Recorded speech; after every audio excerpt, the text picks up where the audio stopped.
What is going on, guys? Jack here, and welcome to the first episode of The Final Push here with Watford in the Championship. So yeah, there was a lot of people asking yesterday as I uploaded my FM14 guides and stuff, Jack, what's your FM14 series going to be? And I didn't actually have a plan, and I kind of went through a range of emotions yesterday picking a team.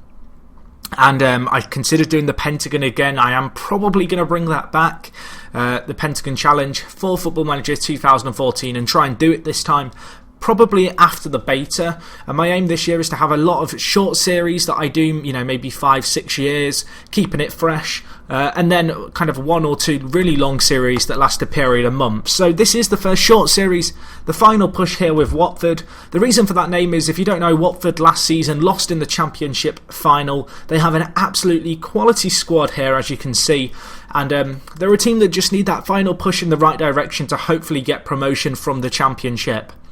So first thing we're going to do is we're going to have a look at the brand new season preview screen. I just want to show you guys the fact that we are 4th favourites to get promoted, behind the teams who came immediately down last year.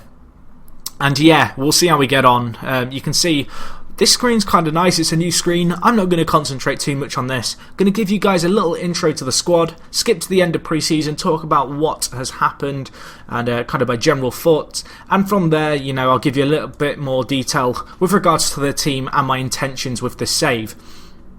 So for those of you who don't know, Watford share an affiliation with Udinese and Granada, I think it's Granada, in Spain, and these are because all the clubs are owned by the same chairmen, and as a result there have been a number of kind of loan deals and such that have gone on over the past few years between the clubs. And in this most recent year, a lot of the Udinese players who are on loan at Watford have now moved there permanently, with 1 or 2 exceptions, and this is the team that they now have for this season, which is a quality team, may I add. This team, I'm really confident and I have faith that they will do well. Just to give you an introduction to some of the star players who I've had a look at this squad, so I kind of know what to expect, but a few of the star players here, we have Diego Fabrini, Italian 23-year-old, quality player for his age. Quality player for a team like Watford to have as well. Reasonable wages at £19,000, a good player. We have Almen Abdi, this guy, Swiss international, 26 years old, another really good central midfielder, good player to have in the centre of the park, and one who I think could definitely be good for us.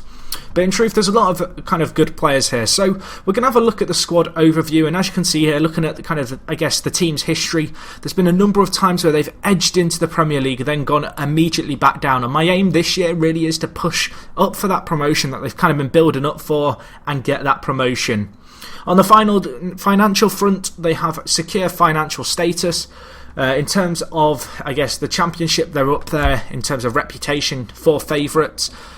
Good squad, pretty solid staff members. Financially, in a very good situation, £10 million in the black, with a slight little bit of a kind of a slightly worrying prediction of debt, but of course Football Manager always does that, so I'm not too worried. But all in all, I'm really excited to see what we can do with this team. Just on the financial front, you can see here over the wage budget, but with a little bit of transfer budget left. Definitely an opportunity to probably rearrange that and kind of rebalance it over the transfer window. And you'll also note the fact that there's a lot of Udinese players here who we can get our hands on, so I may even look to a few of these players to sign them. So anyway, guys, hopefully you're pleased with my selection of team, and now we're going to skip forward to the end of pre-season, talk about the tactics that I've decided to opt for, talk a bit about the sidings, any players who have really stood out in pre-season, and all that good stuff. So I'll talk to you guys in a second. Okay guys, so we are back. I'm going to be reviewing the pre-season fixtures, but first let's cast an eye over our transfers, the exciting stuff that happens every transfer window. My chance to add a bit of a stamp on my team. In truth, there wasn't too many changes that I made, but I have made a few signings and I think they're going to be really good for us. So anyway, on the outs, a few players going out on loan. A few of these players are players with plenty of potential, and I need them to get as much first team experience as possible. Here we have Bernard Mensa, 18 years old striker. Watford have really good youth facilities, which was another reason for me to pick them. They have really good training facilities, good youth recruitment, so it's a very useful thing to have. As you can see, they've got some fairly solid young players here who can hopefully develop over the course of the season, getting first-team football whilst on loan. Reece Brown is a player who stands out to me, 21 years old. Some potential, I think, this lad. Appears to be wearing a Manchester United kit in my face pack. I'm assuming that means he used to play for their youth team. Indeed he did. So, yeah, this player's been out on loan a bit, but sending him out on loan to Tranmere, hopefully that will be of benefit to him. And the last player going out was, oh, what a name, Uchi Ikapizu. I've probably totally butchered that name, but you, sir, have one hell of a name. So, yeah, 4 players going out on the loan. There is one other player who I'm currently selling, and that is Almunia, who's looking like he's going to be going to Crystal Palace for £200,000. Obviously, he's a very good goalkeeper, but he is very old, and considering we don't really have a backup keeper, I wanted to replace him this year with a kind of younger alternative, which is something that I've definitely done. On the ins, not too much to tell you about. 3 players coming in for a measly total of £2 million. We'll talk about the players who came in for money first. So starting off with Miles Jedinak. This is the Australian international. He might be New Zealand now. I don't want to get the flag wrong and someone shout at me. He is Australian. Got away with it. He is from Crystal Palace. Quality little player. Come in for £2.1 million. I really like the look of this guy. Quality defensive midfielder, going to win a lot in the air. Good leadership traits as well. And all in all, for a player of his kind of age and quality, I think that £2 million or £1.8 million is a little bit of a bargain for him. The other player coming in for money is Almunia's replacement, and that is Samir Okuni. He's an Albanian. Is it Albanian or Algerian? Again, Albania. I need to have more faith in myself on getting these nationalities right. It's crazy. But this guy, really good international goalkeeper. His eccentricity is a little bit of a turn off, the fact that it's so high. But all in all, if I just compare him to Almunia, I think we can agree that the 2 players are fairly similar. And whilst Almunia is kind of superior as a technical player, I think that getting in this guy for just a few £100,000 and a player who is 11 years younger than Almunia with better physicals and better mentals theoretically, I think he could be an interesting one. It's a kind of like for like change, but I wanted to get some younger players into my squad, so I think it's a wise move to make. So anyway, the final player to come in is Lasad, who's coming on a free transfer. This guy, Turkish player, oh no, Tunisian. Now I'm getting the nationalities wrong. Well, it was going all so well. But this guy, Lasad, free transfer, quality free transfer. Recommend that you pick him up if you can and you're in the Championship. 27 years old, come from Celtic where he played last season, only a handful of games. If you've not seen my short list of the best 3 players, go check that out on my channel. Players like this are included in it, and I highly recommend you guys check it out. But this guy, very impressive, 27 years old, got his work permit, no problems. Looking at his stats, things that stand out to me, his decisions are great, his mentals are all round pretty solid, has some really kind of exciting stats, his dribbling, finishing and first touch are all superb, and fairly decent physicals to back it all up. So very happy with him and to get him into the side.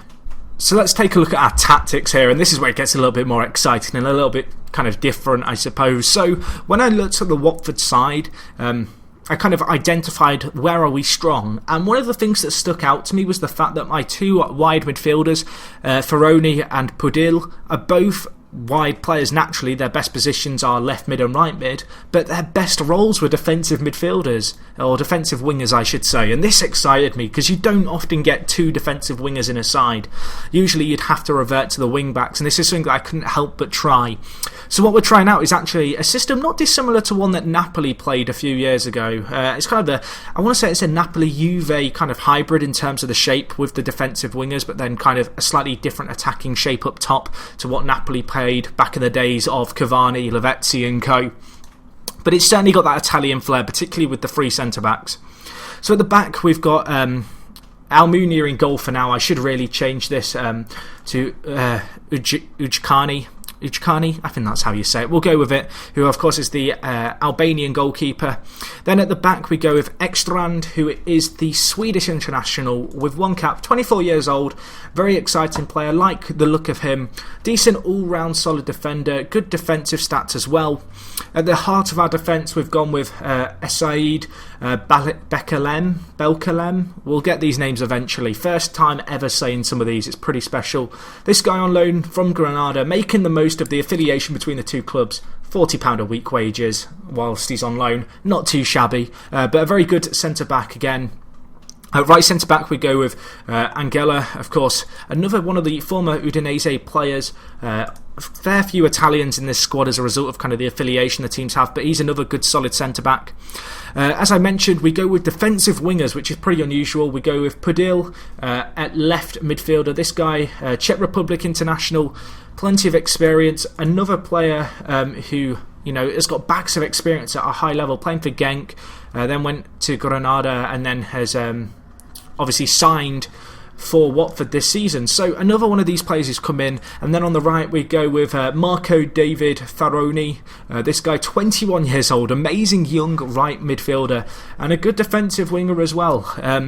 It's really odd actually to get defensive wingers, because as I mentioned, they're not all too common in the game, and so to have two of them either side, I couldn't help myself. As someone who likes to play with tactics, it's one kind of system that I've wanted to play for a while, but I haven't been able to, so that was what we did with this tactic.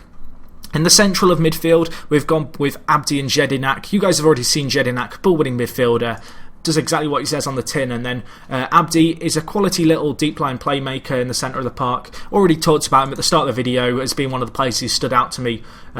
Really good player, amazing wages for kind of how good he is, amazingly low I should say, and he makes up a really well rounded off midfield that certainly has a defensive focus. But the reason that I've gone with all the players set to support is because defensive wingers are naturally going to drop a little bit deeper because they're defensive wingers and look to do defensive duties at times.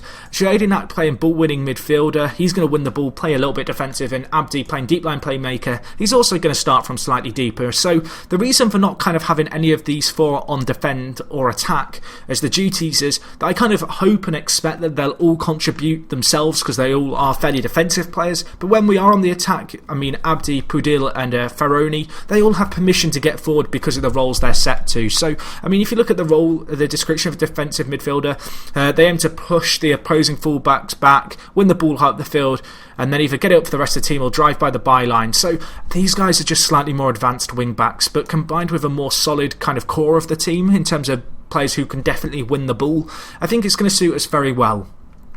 In centre attacking mid, we go with Forestieri.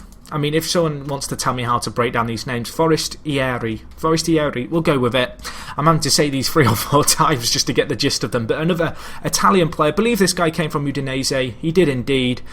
Came on a free. What a surprise that is that he came on a free. But this guy, we're playing him in the Aganche role, trying a little bit of Italian, I guess, positioning and roles in this side. Again, kind of a theme that's running through this team, I suppose. It is one of his best roles that he plays. The Aganche, I've done a video on all these roles, but if you don't know what it is, it's basically the prime creator of the team. The whole team works around this guy in terms of moving around and giving him options to pass to. And unlike the trequartista, this guy is going to not roam but stay fairly central, and what this means is when we're on the attack and Pudil and Ferroni push forward, this guy's always got 6 options to pass to, and he's a fairly static player in terms of where he sits in the side. But he's the kind of guy who's cool and composed and picks out a pass. Then up front we go with Troy Deeney, quality English player, been in the game a little while now. Stats on this are very exciting. Shame he isn't too good at finishing, but that's something that can be worked on. Really good determination, going to help him develop as a player. And he's played at Watford for a number of years. Last season got 20 goals in 40 games, or 19 I should say, in 40 games. And the kind of player who hopefully in FM this year has received the buff that he deserves for his last few seasons. But very excited to have him. And then to his right we have Abrini, who is another Italian little maestro. This guy is also a more kind of attacking midfielder player, but I'm going to be playing him up front with the deep line forward kind of role. The reason for that being is that I think he can do a half decent job there, all things considering, with his stats.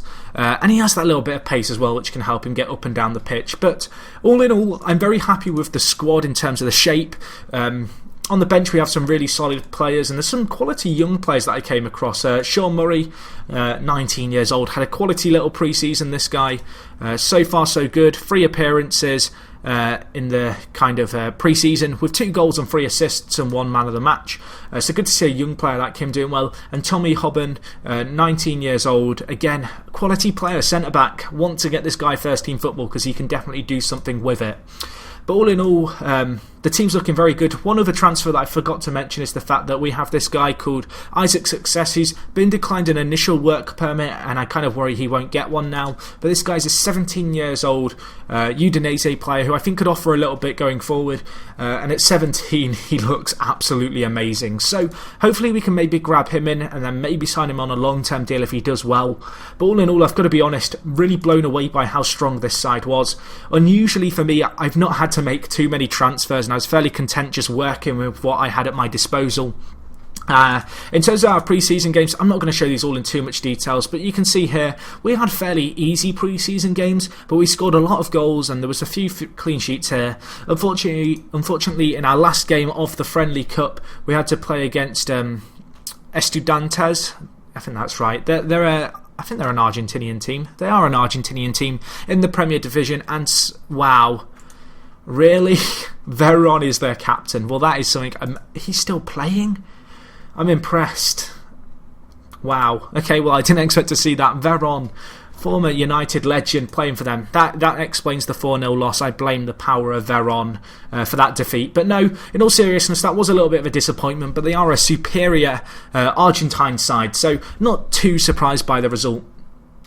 So anyway, we go into the first game of the season today, playing against Birmingham City away. Going to be a tricky game for us, but I'm hoping we can do well. Going to be interesting to kind of, I guess, see what the match odds and stuff are for this game. I love the new pre-match screen. I don't know what you guys make of Football Manager 2014. Let me know down in the comments what you make of it. In terms of our shape, I'm pretty happy with it. Looking at the predicted lineup for Birmingham, they're going to be setting up with a 3-5-2, which could be an interesting one, but hopefully we can overcome that. Our team's not a dissimilar shape, really. It's going to be a battle of the three at the back, I feel, here. But yeah, you know, we'll see how we get on here. Kevin Friend, the referee, as well for this game. So anyway, I'm pretty happy with our team as a whole. We have room for one more sub, apparently. Or is that because I've got the extra subs? I've got the extra subs. I'm such a failure at life, everyone. Whilst I click away removing my subs and then asking the assistant to fill them in, guys, let me know what you make of FM14. What is your favourite new feature they've added? What is the thing that you're kind of a bit puzzled as to why it's the way it is? Maybe there's something that's bugging you. Maybe it's something that's just slightly different and it's going to take you a while to get used to it. Let me know down in the comments. So anyway, let's get straight into this game. 2 numbers to assign. I always auto-assign numbers, and I know that last year on FM14 people always complained about the fact that I did that, but force of habit, I cannot be bothered to number some players. I just don't see the point in it. But yes, playing at Birmingham today at St Andrews. Obviously Birmingham at the moment are going through tough financial times, and that is reflected in FM, and they are the favourites to win this game, so a little bit of pressure off us. As you can see, we've only been in charge for 4 weeks, so we've not had too much time, I guess, to reshape the club, but apparently, despite the fact that Birmingham are favourites, the pundits are going with us. So hopefully we can do something good here. Give the performance that we need to give. I've got an assistant who's really good at giving instructions as well, which is nice to see because it saves me time during the live comms. But Birmingham are going to be tough. I'm going to try and do my traditional tactics and try and just relax the team into this game. And the same team talks will work. That's one thing I've noticed, actually. There's new team talks and stuff added in FM this year, and Jesus, this is a bright pitch that we're playing on today, but we'll see how we get on. I've got the closer camera angles set up for the 3D pitch view. Hopefully you guys can see the ball a lot better. That was one of my big gripes this year. They've added a new camera called Closer, which got added this year as far as I'm aware, and it's a great camera angle, and that is the first goal for our club. It's Forestieri getting the goal 9 minutes in. Got the nice little new prompts coming up at the bottom of the screen, and that is a fantastic start to our season. And I'm going to get up the match facts here, but yeah, I really like the closer camera angle. Guys, let me know what camera angle you've been using so far. Kind of interested to see what different people have been using, but for me this has been my go-to one. And we've got a good chance here, have we? Forestieri with the tackle. Can we win the ball here? Birmingham winning it and passing it through. Keeper with a fine save. Obviously, Uchkani, this is his first game for the club. He only recently transferred following, I guess, the agreed departure of Almunia. And so far so good for him. Hopefully we can maintain this performance. Of course, if you're watching this video kind of a few months after the game's been out, this is on the beta, so if there's anything funky that happens, it's the beta. Be that keeper's doing what I've just seen there, which I'm not really sure about, or anything for that matter, just bear that in mind. But at the moment, we are looking very good here. Looking at the stats, not necessarily dominated possession, but we've created far more opportunities, and we're on the attack here, really applying some pressure to Birmingham. And at the moment, this 3-4-1-2 tactic that we're kind of operating looks very good for us. So yeah, I mean, I'm loving this game so far, and what a header by Ekstrand. Oh, it's offside. Wow. Well, Jack, you knew celebrating offside goals. Wow, the game trolls me. First live comment I've been trolled. Should be able to run it off. Well, that's good news. Got another chance, another set piece. Can't be offside from a corner. Let's make this one count. We can make it count. Ekstrand this time making up for his goal that was disallowed. Making it 2-0. Fantastic little start to the game. Second in the league. And this is a fairly good performance. I mean, Birmingham, despite their financial hardships, certainly aren't the easiest game in this league. And we're already on the attack again. Deeney, Forestieri, keeper makes an amazing save. Wow. Well, if anyone was complaining about the fact that keepers are terrible in FM14, I did not see a save like that made on this on that game. And, oh, was that side netting? It was. That was not great. But yeah, I'm really liking the look of this game. I just love the overall aesthetic appearance. I know the match engine isn't exactly revolutionary in terms of graphics, but the new lighting, the new camera angle really makes it a lot better for me now. I'm pleased with your performance. Keep it up, lads. I'm also liking the new body languages. And it seems like everyone's enjoying the team talks from last year, so hopefully that won't take too much effort to adapt to. But yeah, 2-0. I'm very happy with this performance. We're dominating the game. I was a little bit worried with the new tactic system that I might take a little while to adapt to it, but so far so good. Ekstrand hitting the crossbar here. I am wondering why there's so many corner efforts almost going in. It almost makes me wonder if that's something they'll need to tone down. Jedinak struggling with his fitness a little bit. Going to make a sensible change here. No point in playing a player when he's absolutely knackered. And we'll also sub off Forestieri for Sean Murray. Give Sean Murray that run out, the young player. Rotate my squad within the first game. Back to old habits. But no, we're looking good here. Not long left now. It would be amazing if Birmingham could score 2. But, you know, we've got to guard against complacency. I don't want any kind of Man U v Bayern Munich last 2-minute crazy comeback action coming on here. And another set piece here. Wow, there's been a fair few here, but we're defending it well. We are defending very well. Really happy with how this tactic's working, because new tactic system, as I mentioned, it's weird. It's weird, the new tactics. Like, getting used to it, it's just different, and I was a bit worried, having only tested this tactic against kind of weaker teams in pre-season, that it might not be as effective against these kind of slightly bigger teams. But so far, so good, and we've got to defend well again here, and we are going to do that. Get the ball out, my son. A clean sheet would be absolutely fantastic this first game. Sean Murray, the young lad, running through on goal. This has suddenly become such a long highlight. I feel like I'm ageing here. Well, if that was what I waited for this highlight for, they need to fix that. I know that's one thing people complained about, pointless FM highlights. I've not played the game enough to know if that's fixed yet, but from what I've seen, it doesn't look like that's quite refined yet. But as I mentioned, it's still the beta. I'm overall really impressed with this game as a whole. Yeah, it's been an interesting first game, this, and I'm actually loving this. This is kind of the first save that I've started in terms of doing all the pre-season and stuff, and the new news items and whatever that I kind of encountered, I guess, as I just started up the save was amazing. So yeah, good win, 2-0. Birmingham slightly embarrassed there. Ekstrand getting the brand new player of the match branding there. For his goal, 8.6 average rating for him. Good, solid win away from home. Hopefully kicking off where we left off, I suppose, in terms of playing well in FM this year. So yeah, guys, hopefully you enjoyed this first episode. World News: Oxford hold out for a draw. Oh dear, game. Oh dear. But no, guys, hopefully you enjoyed this video. Not sure how Oxford winning or drawing counts as global news, but we will run with it. If you have enjoyed the video, guys, let's see if we can get 50 likes. If we get 50 likes by the night that this goes up, which is a pretty crazy ask, episode 2 will be up later this evening. So there's your little bit of motivation. Other than that, guys, thank you for watching. Let me know what your favourite Football Manager 2014 features are that you've encountered whilst playing the beta. And other than that, guys, it is me, Jack, and I'll talk to you guys in a bit. I'm out.